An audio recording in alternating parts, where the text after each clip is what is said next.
¿Qué tal? Hoy vamos a sumergirnos en dos conceptos que son el pan de cada día en la matemática financiera: las tasas de interés vencida y anticipada. Créanme, entender bien la diferencia es crucial para cualquier análisis financiero que se respete. A ver, de entrada esta pregunta parece casi obvia, pero la respuesta es un rotundo no. Un 15% anual no siempre es igual a otro 15%. La gran diferencia, y el centro de lo que vamos a ver hoy, está en una sola cosa: el momento exacto en que se pagan los intereses. Bueno, este va a ser nuestro recorrido. Primero, vamos a entender por qué el cuándo es tan importante. Después, definimos cada tasa, vemos sus fórmulas y cómo se conectan. Y claro, al final, lo ponemos en práctica y cerramos con una buena reflexión. Y aquí está, digamos, la idea central de todo este asunto. En el mundo de las finanzas, el cuándo pesa tanto como el cuánto. El momento en que se pagan esos intereses de verdad lo cambia todo. Entonces, para que quede súper claro, la única diferencia entre una tasa vencida y una anticipada es si los intereses se pagan al final del periodo o al principio. Así de simple. Una distinción que parece pequeña, pero que tiene unas implicaciones gigantescas. Ahora sí, vamos a ponerle nombre y apellido a estas dos modalidades. Es hora de definirlas formalmente para ver bien sus características y dónde se usa cada una. A ver, observemos el contraste. A la izquierda, la tasa vencida. El interés se paga al final. Es la que vemos en la mayoría de los créditos e inversiones, la más familiar. A la derecha, tenemos la tasa anticipada, donde el interés se descuenta de una, al inicio. Esto es muy común en operaciones con pagares, por ejemplo, donde el que presta quiere asegurar su ganancia desde el día 1. Muy bien. Ahora pasemos al lenguaje universal de las finanzas, las matemáticas. Ellas nos dan los modelos exactos para expresar estas diferencias. Veamos cómo se ve cada una en una fórmula.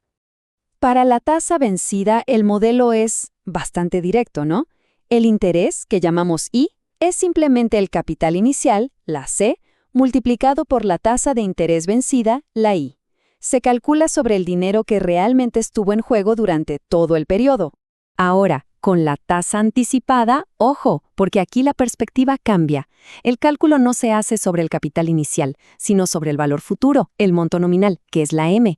Y el resultado no es un interés que se suma, sino un descuento, la D, que se resta desde el principio. Ok, ya establecimos que un 15% vencido no es lo mismo que un 15% anticipado. Entonces, ¿cómo los comparamos de forma justa? Pues necesitamos un puente matemático que nos permita saber cuál es la equivalencia real entre estas dos tasas. Y aquí están, estas son las herramientas para construir ese puente. Estas dos fórmulas nos permiten, básicamente, traducir una tasa al idioma de la otra. La primera convierte una tasa vencida, I, en su equivalente anticipada, D, y la segunda hace exactamente lo contrario. Son la clave para una comparación honesta. La teoría es vital, sí, pero donde de verdad se entiende todo es en la práctica. Así que vamos a aplicar estas fórmulas a un par de escenarios reales. Primer caso. Imaginen que nos ofrecen una tasa vencida del 18% anual. ¿Cuál sería su equivalente si nos la cobraran por adelantado? Bueno, aplicamos la fórmula. Dividimos 0.18 entre 1.18. El resultado, 0.1525, o sea, una tasa anticipada del 15.25% anual. ¿Y esto qué quiere decir?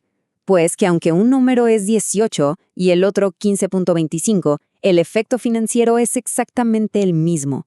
Pagar un 18% al final del año es idéntico a que nos descuenten un 15.25% al inicio.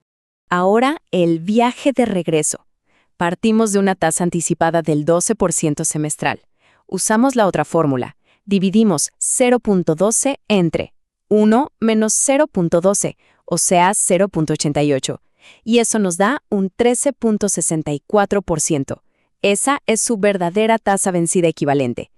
Y esto tiene toda la lógica financiera del mundo. Como en la tasa anticipada el interés se cobra por adelantado, su equivalente vencida siempre tiene que ser un número mayor. Se necesita un porcentaje más alto al final para que el efecto sea el mismo, Vamos a reforzarlo con un ejemplo mensual para que se vea que funciona igual.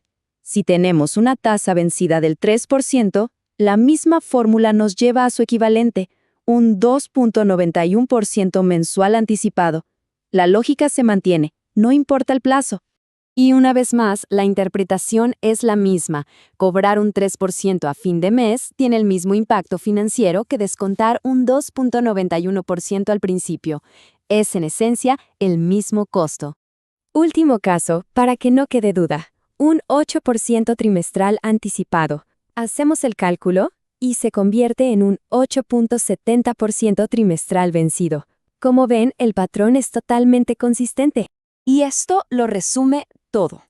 Cuando hacemos la conversión correcta, demostramos que un 8% anticipado y un 8.70% vencido imponen exactamente la misma carga financiera.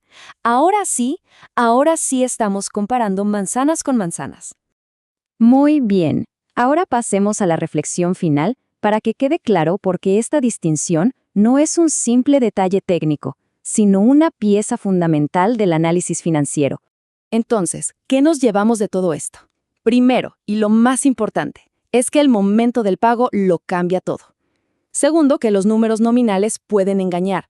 Comparar directamente una tasa vencida con una anticipada es un error. Por eso, las fórmulas de conversión son tan importantes. Y en el fondo, todo esto no es más que una manifestación de uno de los principios más sagrados de las finanzas, el valor del dinero en el tiempo. Y para cerrar, queda una pregunta interesante para seguir reflexionando. Ya vimos que los porcentajes son diferentes, pero ¿qué pasa con esa diferencia, con esa brecha, entre una tasa vencida y su equivalente anticipada cuando el plazo de la operación se hace más largo? ¿Es la misma para un mes que para 10 años? Esto nos invita a pensar todavía más a fondo en esa poderosa y fascinante relación entre el tiempo y el valor.